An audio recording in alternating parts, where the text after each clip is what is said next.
Integrative learning बोलते हैं। Integrated learning जब हम जो है वो एक से ज़्यादा चीज़ें एक वक्त में सीखते हैं तो ये इंटीग्रेटेड लर्निंग कहलाती है जी।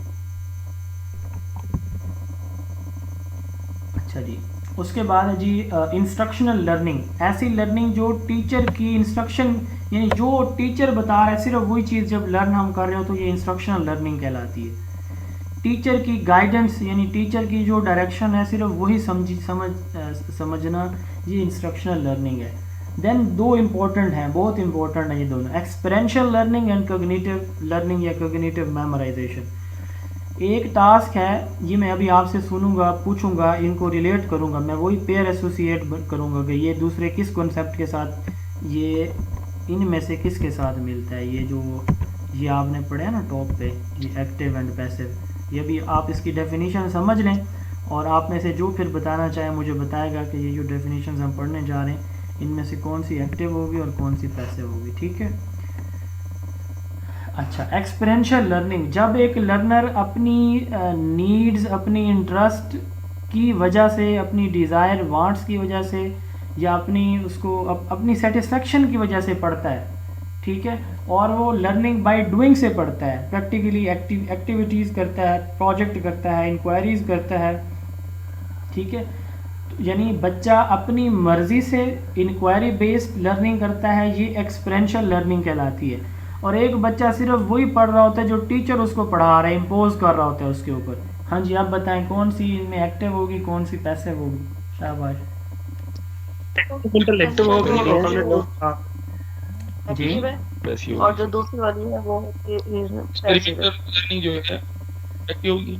यस, एक्सपेरियंशियल एक्टिव लर्निंग होती है, और स्टूडेंट सेंटर्ड लर्निंग है, और कॉग्निटिव मेमोराइजेशन या कॉग्निटिव लर्निंग ये पैसिव लर्निंग होगी। ट्रांसफर लर्निंग, एक चीज़ आपने पहले पढ़ी है उसी से मुतालिक जब सर नई, एक्सपीरियंशियल लर्निंग जो होगी एक्टिव होगी और कॉग्निटिव। हाँ जी, देर आए दुरुस्त आए।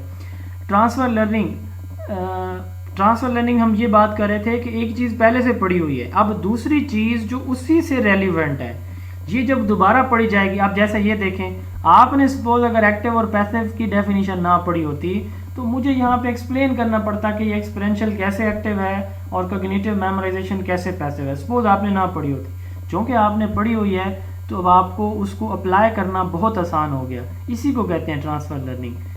Learning based on previously learn task, यानी पहले से जो आपने पढ़ा उसकी बेस पे नई चीज़ आप लर्न करें। It is speedy, accurate and need less time, ये बहुत जल्दी आप सीख जाते हैं, थोड़े टाइम में सीखते हैं, और इसमें एक्यूरेसी भी होती है। आप मतलब ये है कि उसमें गलती के चांसेस भी कम होते हैं, जैसे अभी आपने की है, किसी ने भी गलत नहीं बताया। ट्रेडिशनल लर्निंग, एक वक्त में एक ही टॉपिक पकड़ा उसको जनाब गोटे लगा रहा है, वो रटे लगा रहा है, ये सिंगल टास्क लर्निंग है, ठीक है जी। और मॉडर्न लर्निंग क्या है, मॉडर्न पैराडाइम, मॉडर्न लर्निंग ये है कि आप मल्टीपल चीज़ें एट अ टाइम जो है वो जोड़ के पढ़ते हैं। उसके बाद ये दो डेफिनेशन है, vertical learning and horizontal learning. जब आप किसी ऐसे शख्स से कोई चीज़ लर्न कर रहे हैं जो आपसे एक्सपीरियंस में, नॉलेज में, स्किल्स में ज़्यादा है, ठीक है, तो ये वर्टिकल लर्निंग कहलाती है। और हॉरिजेंटल क्या है ये भी मैं अभी आपसे सुनूंगा, थोड़ा थोड़ा वेट कीजिएगा, बोलिएगा नहीं अभी।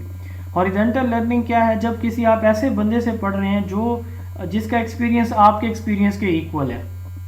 अच्छा, अब मुझे बताएं कि इसमें जो है कौन सी जो है वो पीरागोजी होगी और कौन सी जो है वो पैडागोजी या टीचिंग होगी। शाबाश, सोचें।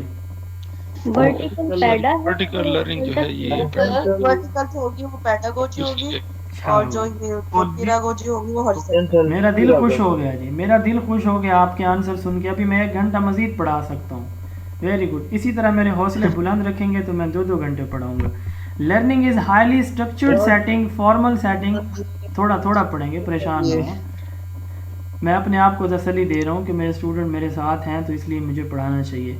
With a teacher or instructor, teacher is teaching who has more experience and knowledge, यानी ये वो टीचिंग है जिसमें एक ऐसा बंदा जिसका नॉलेज एक्सपीरियंस ज़्यादा होता है। हॉरिजॉन्टल इनफॉर्मल है, फ्रॉम पीयर्स, अभी हमने पीरागोजी पढ़ा, या बड़े जो है ना, पीयर से मुराद ये नहीं है कि सिर्फ बच्चे बच्चों से पढ़ रहे हैं, जैसे आप जो है ये भी दूसरे अपने क्लासमेट से पढ़ते हैं तो ये पीरागोजी होगी, ठीक है। तो यानी मास्टर डिग्री का स्टूडेंट अपने क्लासमेट से पढ़ रहा है, ये पीरागोजी होगी। ये भी ये नहीं है कि सिर्फ चौथी क्लास का बच्चा चौथी क्लास के बच्चे से पढ़ेगा, तो ये हॉरिजेंटल लर्निंग है, क्योंकि क्लासमेट्स सबका लेवल तकरीबन बराबर होता है। अच्छा जी, कितना रह जाता है जी? बस ये 3 स्लाइड्स रहती हैं।